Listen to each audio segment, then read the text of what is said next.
Student mobile.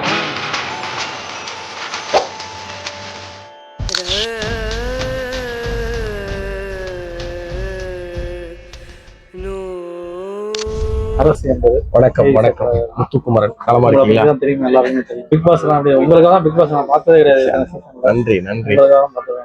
நன்றி நன்றி. நேற்று பட்டிமன்றம்லாம் அப்படி இருந்துச்சு. ரொம்ப சார் நீங்க தான் சொல்லணும் பார்வையாளர்கள். நாங்களே பேசி நாங்களே எல்லாம் சொல்ல முடியுமா? பார்த்தவங்க கேளுங்க, கேட்டுட்டு எப்படி இருந்துச்சு நீங்க எனக்கு சொல்லுங்க. என்ன தலைப்பு, நடிக்கிறோமா இல்ல வாழ்றோமா? தீர்ப்பு வந்து வாழ்றவங்க தான் கொடுத்தேன். ஆமா நடிச்சுட்டு தானே. ஆமா, நிறைய பேர் நடிச்சுதான் இருக்காங்க. இப்ப நம்ம கிட்டே வந்து நீங்க நடிக்கிறீங்கன்னா ஒத்துக்குருவோமா?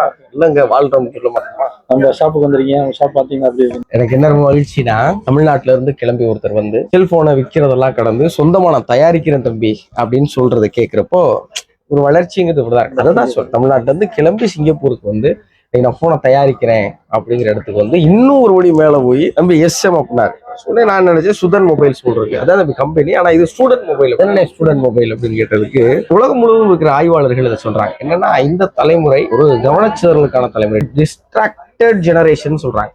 எல்லா கவனச்சிதறலுக்கும் இந்த குழந்தைகள் விடுறாங்க சமூக ஊடகத்துல, சோசியல் மீடியா. அப்ப இந்த குழந்தைங்க இன்னைக்கு போன் இல்லாம எஜுகேஷன்ங்கிறது சாத்தியம் இல்லாத. அப்ப பெற்றோர்களுக்கு ரெண்டு பிரச்சனை இருக்கு. போனை கொடுக்கவும் வேண்டியிருக்கு, சோசியல் மீடியால குழந்தைகள் பாதிக்கப்படாம வேண்டியிருக்கு. அப்படி இன்னைக்கு இருக்கிற குழந்தைங்க இந்த சமூக ஊடகத்துல பாதிக்கப்படாம இருக்கணும், அதே நேரத்துல அவங்களை எஜுகேஷனுக்கு தேவையான இந்த மாதிரியான கேஜெட்ஸும் கைக்கு போகணும்னா அதுக்காக ஒண்ணு உருவாக்கியிருக்கேன். என்ன சொல்றீங்கன்னா, டிக்டாக், இன்ஸ்டாகிராம், யூடியூப் எதுவுமே இருக்காது தம்பி. உங்களெல்லாம் பார்க்க முடியாது, பார்க்காம அவங்க படிக்க இருக்காங்கன்னா எதுவுமே டவுன்லோட் பண்ண முடியாது.